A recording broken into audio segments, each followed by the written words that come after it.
Here at AM560, we are always here to help people in the community and help our first responders. We're pro-police, unlike our new mayor, Brandon Johnson. Pro-first responders, pro-firefighters, you name it, that's us. And for this year, or for our first time, we're having our annual golf outing. And for the first time, we're partnering up with Tunnel to Towers Foundation. It's a great group of people that help provide for our first responders and military heroes, including homeless veterans. And with more on that, let's please welcome to the program, I do believe for the first time, Jack Oehm. He's battalion commander, FDNY. He's retired, and he's also a member of the board of Tunnel to Towers Foundation. Good morning, Jack. How are you? Good morning, Amy. I'm fine. Thank you for having me. Oh, I love the New York accent. I love it.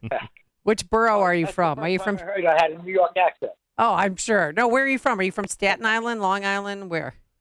Yep, Staten Island, where the foundation is located. I've been in Staten Island almost my whole life, 65 years now. That's great. I love Staten Island. All right, so tell us about Tunnel to Towers for those of us who don't know how it began, obviously, after 9/11, but it was created to honor what firefighter?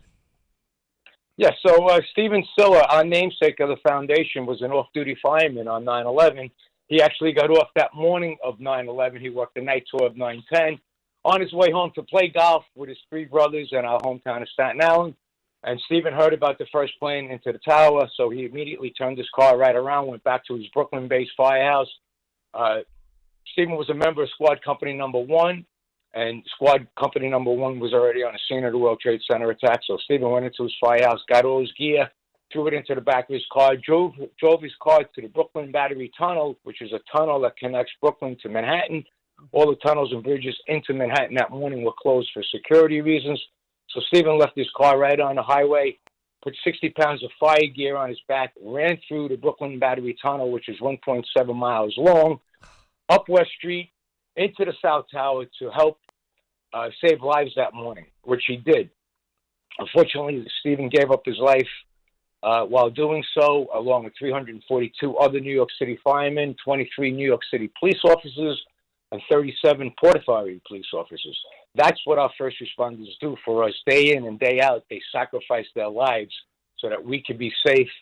And the family of Stephen, his three brothers and his three sisters got together, created this foundation to honor and remember those 2,977 Americans that were murdered that morning. I know people always forget, kids will say, well, how many people died that day? Like 2,977 died that day. Wow. Was he in the South Tower when it collapsed? Yes, he was. His body was never found. About 40 to 50% of the bodies we were never able to find and to bring home some closure to the families.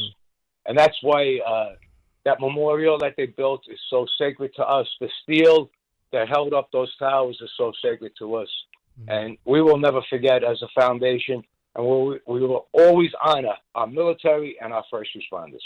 So who do you help? I know it says first responders, but in what way do you help them and fallen police officers? So we do, Amy, we do some simple things, right? We take care of the people that take care of us. Our military men and women that volunteer to go into harm's way to keep us all safe and free.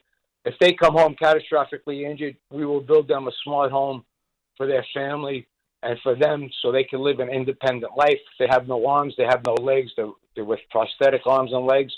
So we make a home that's full of technology so they can take a shower, cook for themselves, they can go to the bathroom, get a glass of water, all independently. If they do make the ultimate sacrifice for our country, we will pay off the mortgage for their families. And we do the same thing for our first responders, our police officers, our firefighters, our EMS workers. God forbid, when they kiss their families goodbye and they do not come home, we will pay off their mortgages for their families. And if they do get catastrophically injured, again, we will build them a smart home. So how many homes have you built? Well, smart home families, we've built about 130 all around the country. We have about 30 in a pipeline. That means under construction, buying the land, doing the plans, and paying off mortgages. We pay off about 200 first responders and Gold Star family mortgages every year. that is just, I know, because I remember they had a Tunnel to Towers, you had an event on Fox News, and I was in tears because they Oh yeah, interviewed the women who, their husbands never came home from work, as you mentioned, and were just surprised to learn that, and here, by the way, this huge juggernaut of a financial burden has been lifted because we're paying off your mortgage. correct. And it's the least we can do as Americans. And what we do, we have a simple ask. We ask all Americans to donate $11 a month so that we can continue taking care of our military men and women and our first responders. And in January of 2022, we just started a new program. We want to eradicate homelessness among our veteran population. There's about 38,000 homeless veterans in our country. And for me, and I think most Americans, that's a crying shame. And it's a disgrace that we let this happen. So we're going to build them small comfort homes, about 600 square feet, or we're going to renovate hotels for them to live in. Wow. And we know it's not as simple as just giving them a key and walking away from them. So we're going to partner with other not-for-profits and give them the counseling services that they need, the addiction services that they need, the job placement services that they need, so they can become productive members of the society like they used to be. Yeah, Commander. My name is John Anthony. I'm also a former police officer as well. And Kendall County Sheriff. And Kendall County Sheriff as well. Yes. Thank you. Thank you. As you know, suicide among our first responders are increasing. Currently, in 2023, we've had 38 police officers that have committed suicide. You know, the veterans, 22 a day. Firefighters average 100 to 200 suicides a year. What is Tunnel to Towers? Do they offer any mental health or counseling service for first responders, veterans, or their families? Yes, we do. I mean, we're not the experts in that. We're more of an expert on raising money and paying off mortgages and building smart homes. But we are partnering with other not-for-profits, like I said, to give these people the mental counseling, the mental health counseling that they so desperately need. So we are not the experts in that area, but we do partner with other agencies to help them, because we realize what these people see, these men and women, what they see in their lifetime at war or going to a fire or getting involved in a shootout. That's traumatic things, and they need help. I mean, I was a fireman for 32 years, and I have mental images that I can never get out of my head. Fortunately, I have a good network of family and friends that we rely on each and every day. But other people don't have that network, and they need that mental health counseling. And you hit a point, and I think our foundation will be drifting into that area. Yeah, and you guys have now branched out international. There's an international wing. What are you guys seeing out there in the international world as it relates to first responders and some of the issues that they're dealing with?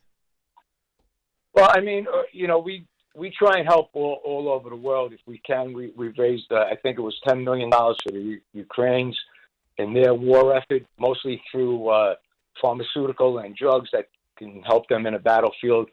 I mean, listen, we have to take care of our own country first, in my opinion. And then we can, once we get everything settled here, I think we can branch out and help the international community.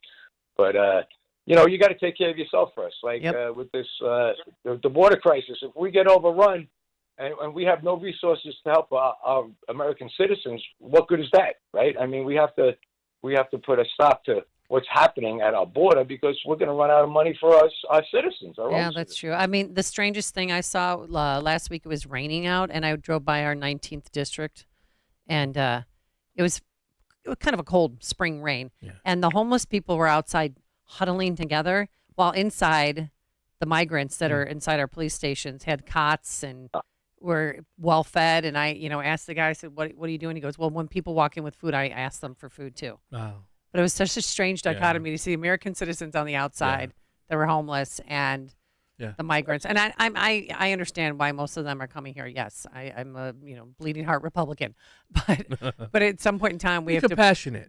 I'm compassionate. Yes, but we have to lay down the law. Now, since you're in New York, and I've been scouring the internet, are they kicking homeless vets out of hotels for migrants, or is that just? That's what I read in the New York Post, upstate New York, because I believe our mayor of New York City, Eric Adams, is going to he's going to do the same thing that he criticized Governor Abbott down in Texas accused him of doing, and he's doing the same thing to the upstate communities. Oh, it's happening And here I too. heard that. Yeah. Yes. So it's if that's true, that's a crying shame, and that should never. How do you value one person over another person? How do you value that? Commander Oehm, are you coming to the golf outing? Because if you're coming, I'm definitely going to be there. Oh yes, I'm coming, and Tom McDonough, who heads our golf. We have 80 golf outings all over the country, and Tom McDonough runs our golf program for us. Oh. He's doing I'm a great definitely job. coming now. Are you going to be golfing? Yeah, me and Tom. Commander. If there's room, listen. I'm not the best golfer. I'm out in California now. I have 2 golf events out here and a couple other events to speak at this week.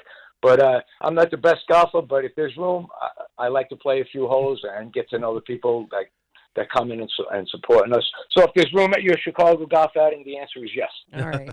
Real quick, I wanted to ask you about the 9/11 Never Forget mobile exhibit, because I've still been jonesing to get to New York to see it there, But tell us about this mobile exhibit and where it's going to be popping up. So yeah, we have a whole program now to teach a young generation that's not getting taught this in school what happened to us on 9/11, and a mobile 9/11 exhibit is a way to bring what happened to us in New York on 9/11 out to the rest of the country that maybe can never get to see the memorial and the museum, which is just a beautiful, touching.